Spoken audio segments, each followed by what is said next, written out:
out. So the BRT basic, which has the 30. Good morning all. Today we will be continuing the second part of our lecture related to BRT, that is Bus Rapid Transit. A quick overview of what we studied yesterday. We saw what is actually meant by BRT. It is a system, a public transport system, basically which uses buses with dedicated corridors and some of the other parameters or basics. So we saw in detail these 5 basics related to the BRT system. The first is the dedicated right of way. The second is the busway alignment. In the busway alignment, we meant whether this dedicated right of way or the lane, whether it should be in the center or in the median region or at the curb side. So that is what we meant by busway alignment. Third was the off-board fare collection. In this, we have seen that it is very much advantageous when we have an off-board fare collection, that is, you pay the price of the ticket prior to boarding the bus. So that's the off-board fare collection. We have seen the advantages of it. Then we saw intersection treatments, as in you are giving a dedicated corridor to your buses, but it will be only useful if buses get a preference at the intersection. That is, at an intersection, if a bus is arriving along with a private vehicle, so the private vehicle, if it is going to turn and cause an intersection or interaction with the bus movement, then the turning movement is given the second priority and the straight movement to the bus is given the first priority. So we have seen quite a 2-3 examples at how this can be done without making the private vehicle stop. You have to keep it running. At the same time, we have to keep the buses also running, and then when the bus lane is quite empty, at that time you can make the private vehicle cross the intersection. And the last basic that we saw for a BRT is platform level boarding. So this was in summary. Today what we will be seeing is one step ahead of what is there in your syllabus. In your syllabus, you only have 2 points related to BRT.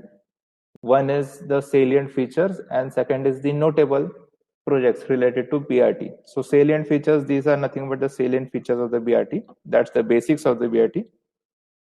And notable projects, you can very well just search it from the net. You'll be able to see it or check the projects.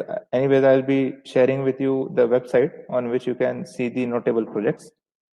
So today what I am going to cover is one step ahead of your syllabus curriculum, that is the BRT standard. Now every public transport system in the world, you can evaluate it, or it is evaluated rather, based on various parameters, and then combining all the scores of the parameters, you get a final score for that public transport system, and then you get a final category. So it's there for metros, it's there for railways, it's there for public bus system.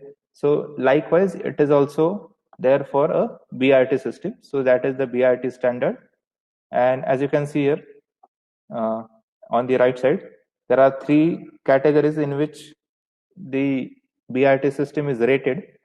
The topmost is the gold category. The point system is like if your system scores 85 points or above, you get a gold category for your BRT. If it scores 70 to 84, you get a silver category. And if you score 50 to 69, you get a bronze category. And anything below 50 score, it is just given the status of a BRT basic. So basically this rating, ITDP has come up with this rating. As I told you, the slides or the presentation which I am sharing, it is also prepared by ITDP for educational purpose. So the same institute has come up with this standard.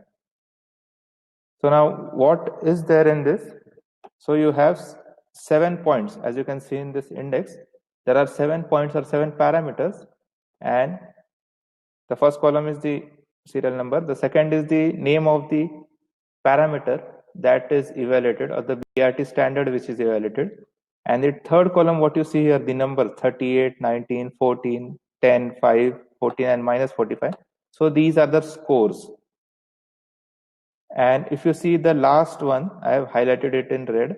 So last is the point deduction. So you have 6 parameters based on which your BRT system gains point, or it gets the point, or it scores the point. And there are also parameters which are at the end. If your BRT system goes into, or it violates any of the parameters, so there is a system, or there is a standard for deducting points based on what is the severity level of the violation. So from that you deduct points. So maximum 45 points can be deducted. So that's the maximum range that I have written here on the negative side. And this as well, the 38 is the maximum score that can be obtained for the first parameter. So likewise, there are these 6 parameters: BRT basics, service planning, the infrastructure, the stations, the communications, the access and integration. And in points deduction as well, you have some parameters. Now, within each of this standard, within this BRT basics, there are some points which is the evaluating factor, or which are the evaluating points. This BRT basics is nothing but these 5 parameters will be given the scores. In service planning, again, you have a lot more of parameters, likewise infrastructure, stations, communication, and so on. So what I'll do is, I'll just take you to the website, which is related to the scoring system. As I told you, there are a lot of points that you have to consider. So it was not possible to include everything in the presentation. So this is the website that I am talking about. I'll just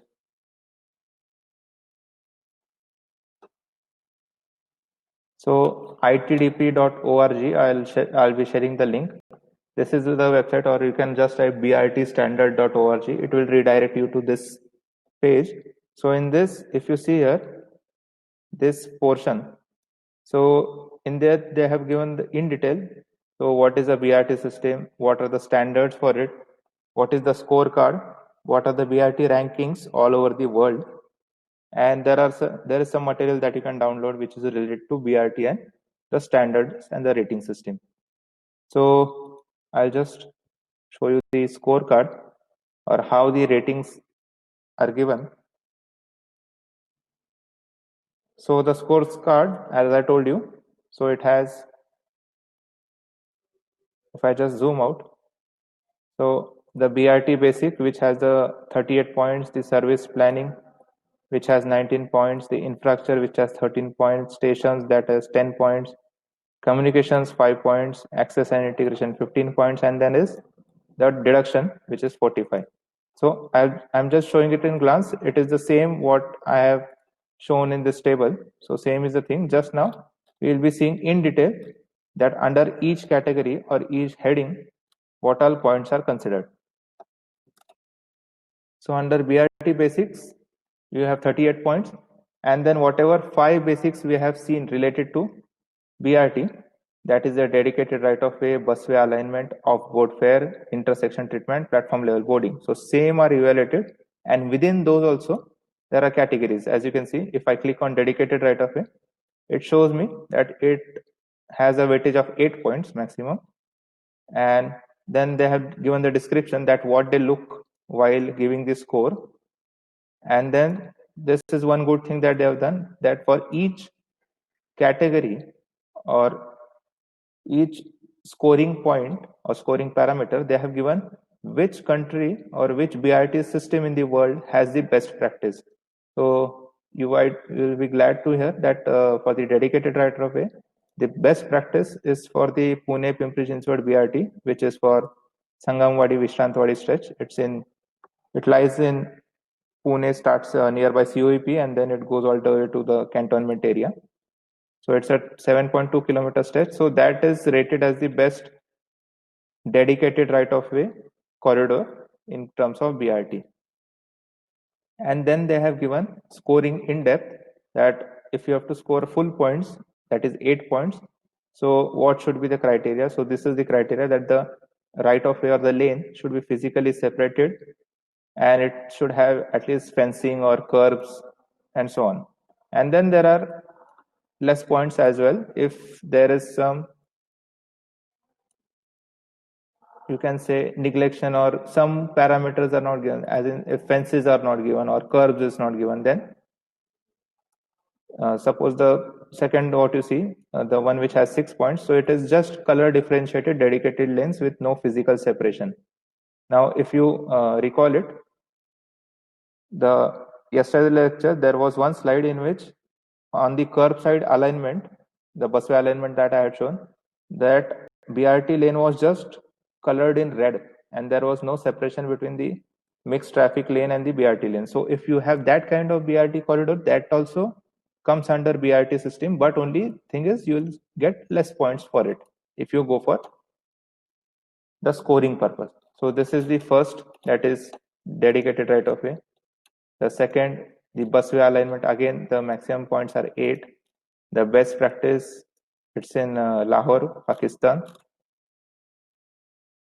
Then they have given the detail of scoring. Then the off-board fare collection, best practice in Jakarta, Indonesia. Then again the scoring system detail. Intersection treatment, 7 points maximum. The best system is in Brazil, Sao Paulo. So here the intersection treatment is quite good and the buses don't have to wait in the BRT lane for not much long time. And the platform level boarding, 7 points. The best practice is in Ahmedabad BRT. Now in this, if you see the details that they see whilst giving the score for platform level boarding, you can see they physically check the vertical gap and the horizontal gap. Okay. So vertical gap as in the vertical distance between the platform and the bus floor. So I told you it should be at grade, so that even if a person on a wheelchair, he or she should be able to board and alight from the bus. But if there is some construction error, so there may be some level difference, but this level difference, it should not be greater than 1.5 centimeter. So 1.5 centimeter, if you just see it on the scale, you can see some difference, but when you apply it on a structure as big as a bus and a bus station, so that is quite a negligible distance. And similarly, the horizontal gap, yesterday in one of the picture that I had shown, that there should not be also a gap between the entry point of your bus or exit point of your bus and the platform or the bus station platform. So that as well, it should be less than 10 centimeters of the gap. So that is practiced in Ahmedabad BRT. So this was the first section, or the first criteria, that is BRT basics. Next comes the service plannings. It has 19 points. Again, you have multiple criteria in it, such as multiple routes, then express and limited, local services control center. So there are a lot more of criteria. Infrastructure, you have this. So I'll not go into detail. I'll leave that to you as an activity, that you are free to explore this site. You can see the scoring systems, what all parameters they have considered, and then you can just have a glance at it, so that it's also easy to you. What I would like to focus is on the point deduction system. This also you can very well just look into, but I'll just discuss it. So point deduction systems. So yeah, total 63. In the slide I might have shown 45, so that was some case specific slide. So total point deduction is, it can be 63, and then again they have given different parameters in it. So under which parameter your points will be deducted. And within those parameters itself, they have a subcategories. Like in commercial speeds, if you click on it, you will be seeing what are the point system, that if your speed of the BRT system, obviously we are saying it is a BRT, bus rapid transit. So if you are including the word rapid in your system and you are ensuring that, or you are claiming that your buses will run without any hindrances, the transport will be rapid. So obviously there should be some parameter to check the speed. So what is the parameter? It's not considered, or the parameter is not the top speed of the bus. That will be very much technically incorrect to take that parameter. So what they do is they take the minimum average commercial speed, because it's a bus, it is going to stop at different locations. It will decelerate, accelerate, all those processes will go on. So they have taken an average, and that too the minimum one. So it's not like your bus is running on 20 kmph, it's the minimum average. The top speed can be very well above 50 as well, 50 or 60. So if your minimum average commercial speed of the system or buses, it is maintained at 20 and above, then no points are deducted. And as your speed drops below, goes on dropping below 20 kilometer per hour, kmph, then your deduction start. As in, if your speed is 19 to 16, 3 points are deducted. 13 to 16, 6. And if it is less than 13, then 10 points are deducted. So that's what is in commercial speed. Then you have minimum peak passengers. Now this is given because what we are claiming, or we are motivating the citizens of your city to travel by public transport, or to go towards using BRT system instead of their private buses. So if your system is unable to handle the demand at its peak time, during the peak time, what we say generally is the office hours during the day and the evening. So if your BRT system is incapable of catering that demand, so it's of no use appealing to the people that come and use our BRT system. So obviously they'll say we are facing a lot more delay in your BRT system than we face on the roads. So they will never shift from private to public. So for that, this is the criteria, that minimum peak passengers per hour per direction. If it should be at least 1,000 or below 1,000. Okay.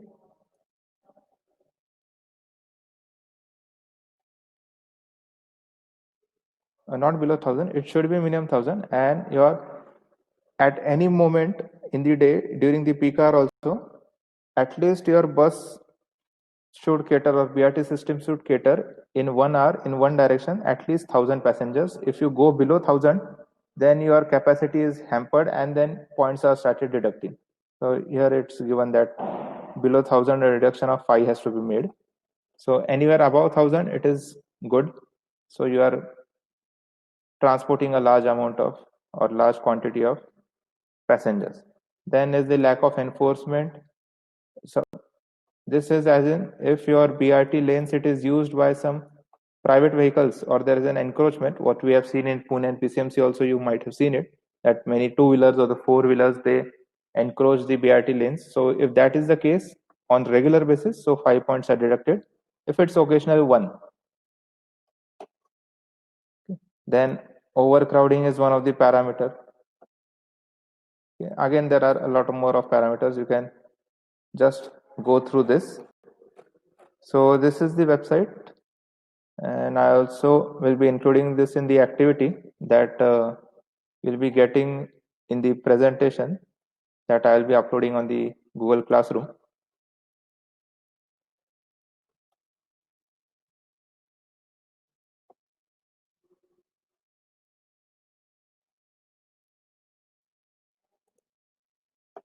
So coming back to the presentation, so just one, what is done is each of the parameter, just one of the glimpse is shown to you in the form of picture or so. So BRT basics we have seen. Service planning, if you see, so in service planning you have many parameters. So one of the parameters is multiple route. Now this is an important thing to understand, that many of times this picture on what you see on your left, this is the scenario that you see many a times, that you see this in metro, but metro is altogether a different concept. In case of BRT also, if this is the system that they have divided the BRT system in different lines or corridors. So suppose this magenta color is one corridor, this purple color or violet color is one corridor, orange is one. So if you have such separate corridors, and if you have just one point of intersection somewhere, that is this magenta line and this purple line, it is intersecting only at this location. And suppose this orange line and this red line is intersecting only at this location. So there is only one service per corridor. Now, in case of metro, this comes out to be, or this works out to be very efficient only because metro is much more rapid than your buses. So metro can easily drop you somewhere at the intersection, and from there you can take it. You can take either an auto rickshaw in case of India, or in case of other countries, you can take a taxi, or you might have a BRTS system or any other paratransit. So this suffices, or this is possible for metro, or it is rather economical also for metro. But for BRTS, we never go for such thing. What we do is we overlap it. That is multiple services per corridor. That means the bus which plies on this green route, it plies on this green route, but it also covers a large portion of this purple and red. So that should be the planning. So what I'm saying is, for example, if I want to show you, so take this orange, the one which is distinguishable, I am seeing it. Okay, we can take the orange one. So the orange line that you are seeing, I am just highlighting it with my cursor.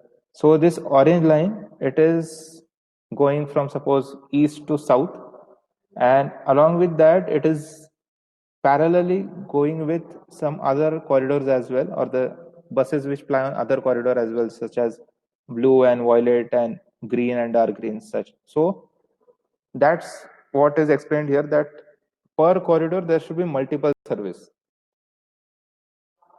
So to better understand it, suppose you consider your PCMC area, and suppose the BRT from Khadki to Nigri is operational, fully operational, and then that is one corridor. So on that corridor, you should not only restrict buses which has start point from Khadki and the end point at Nigri. That corridor should be utilized by these buses as well, plus by the buses which may be running from all the way from the Pune city, from one end, you can say Kondwa or Hadapsar. So those buses can also use this corridor. So that's the multiple services per corridor.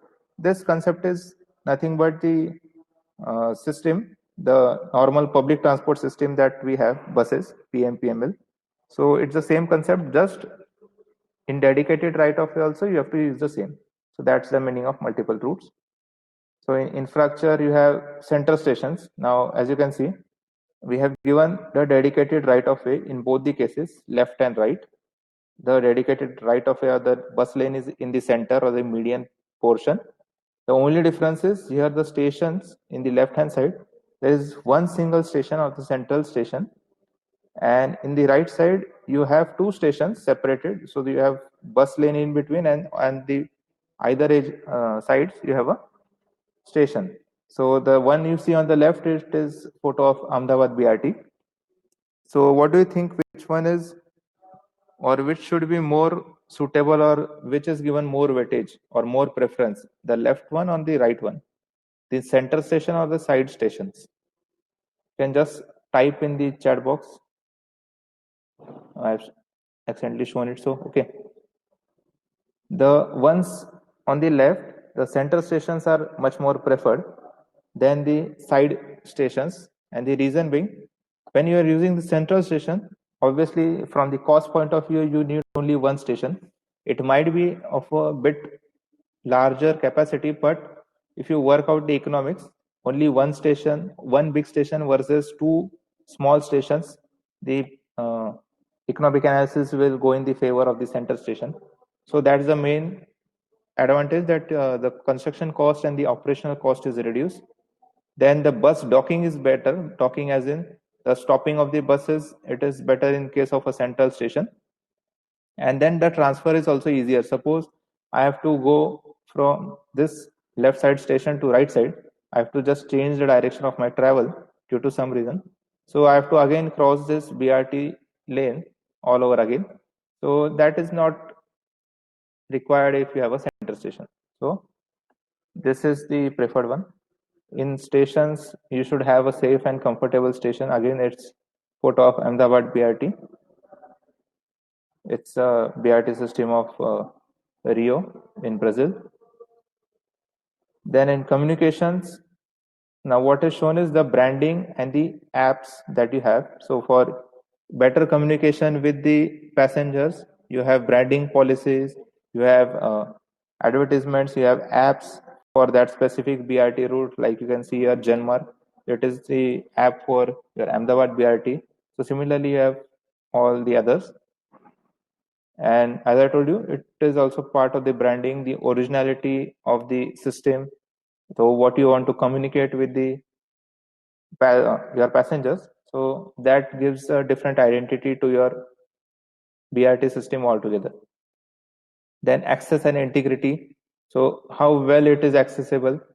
So if you see here, the automatic fare collection system or the entry point to the station, here on the right you can see staircase is on the other side, and as well as a ramp. So even a person with a wheelchair can easily access without any assistance from anyone. So that should be the system. In case of crossing the roads, now what I have shown here is the footover bridges. Many of times, many of the agencies or the government policies also, they think that giving footover bridges is a useful thing or the beneficial thing. But the thing is, giving footover bridges is good only if people are willing to use it. Now, many of times, it's quite tedious for people to get down from the bus, again climb some stairs, cross the footover bridge, and then again go back to the other end, or do the vice versa. This is also one of the main reason why you see a lot of people crossing the railway tracks without the, or even if the footover bridge is there, they don't prefer it. The reason is the same, that increased walking distance and time. Okay, time counts in travel also. So each minute people calculate that I'm late by 1 minute, or I have to go reach here in 2 minutes. So in that case, they don't prefer this footer bridge. It's unsafe from the point of view of some mishaps that can occur. If you see here closely, there is an height restriction sign. So if there is some heavy vehicle, some truck, which is traveling during nighttime and it doesn't see this sign, so it can very well crash into this pedestrian footover bridge. And it's inaccessible in the sense, not completely inaccessible, it is accessible. You have ramps, you have staircase, but as far as the add grade intersection is considered, this is footover bridge is level intersection. So this one is preferred, what you can see here, though you have to cross it on the road, but this will be possible only if you have good enforcement in place, that people obey laws. If you can see here, they are very well stopping before the pedestrian crossing or the zebra crossing, what we say in layman term. So this should be the case. Then only your add grade intersection will be useful. Then in this picture, what you can see, it is your BRT system is integrated with a metro line. The top corridor, what you see elevated, that is a metro line section, and this is the BRT station, one of the BRT bus stops. So from the planning aspect, it's not like you have to only plan the BRT. You have to, while planning, you have to also think that in future or simultaneously which other agencies are planning which kind of public transport system. And if you integrate both, then it will be very much useful for your system as well, and as well for the other type of public transport. In this case, it's a integration of metro and BRT. And in point deductions, one of the thing that I told you, that encroachment of right of way, this you can see here. So in this BRT lane, you have 4-wheelers and 2-wheelers playing. So this is lack of enforcement, and here you get point deductions. So this is all about the BRT standard, how it is rated. So you can go on this website, brtstandard.org or itdp.org.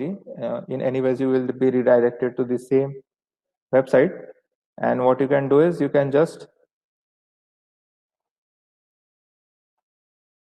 scroll the website and browse the website and check some of the points. I'll also include what you can see in the presentation. Just the last thing that I want to show you, if you click on BRT rankings, so what they have done is they have consolidated the rankings of all the BRTS system that they have evaluated throughout the world. Okay, so there is a sort of this Excel sheet that you can scroll. It's the BRTS systems are arranged in alphabetical order as their country. So you can have BRT system, look at BRT system of all the countries, and they have given the version of the BRT as in when it was started or which concepts it adopted. So I'll just scroll to India. So if I come to Indian section, so the list is not that long. So you have 3 BRTS of Ahmedabad, Janmarg, only the corridors are different. And if you see, only out of this, one corridor of Ahmedabad BRT, it has the silver rankings. The rest of the 2 of Janmarg itself are bronze. So we consider in India that Ahmedabad BRT is the best BRT, and we keep that as a benchmark for other BRT systems. So that should not be the case. It is best only in India. And if you see just above this, if you see Guatemala city, so for that you have a gold ranking score plus 85. So such standards or such benchmarks should be kept and not some lower benchmarks. Then Delhi BRT, if you see, they have commented it's closed, and whatever was the stretch for 5.8 kilometer, it was not even qualified for some ranking. It was just a basic BRT with 30 points that it scored. Indore BRT, it's iBus that they have given the name. So it is also bronze category. Again, the BRTS we have in Pimpri-Chinchwad, Rainbow BRTS. So it is also not qualifying for any of the category. It's just a basic score of 43. I am very much sure it will go down if we do the survey right now, because now the metro works is going on and they have not well planned it with the BRT system. The Surat BRT again bronze. So this is only the list for India. None of the other BRTs in India even qualify for the rankings. So you can just have a look. The best BRT, you can search from it, which is the one which is getting the highest rating. You can see here Mexico, there is a city in Mexico. So that is getting 93 score. That's a quite high score. Then Bogota, I don't know if you have heard or not, Bogota is the city in Colombia, South America continent. So it is the city which has the largest network of BRTs, and the name that they have Transmilenio, and almost all the corridors either they are gold or silver, you can see here. So Bogota is considered as the ideal city or ideal BRT system for a city. So you can check it also. Okay, so that's all for today. We'll be stopping here.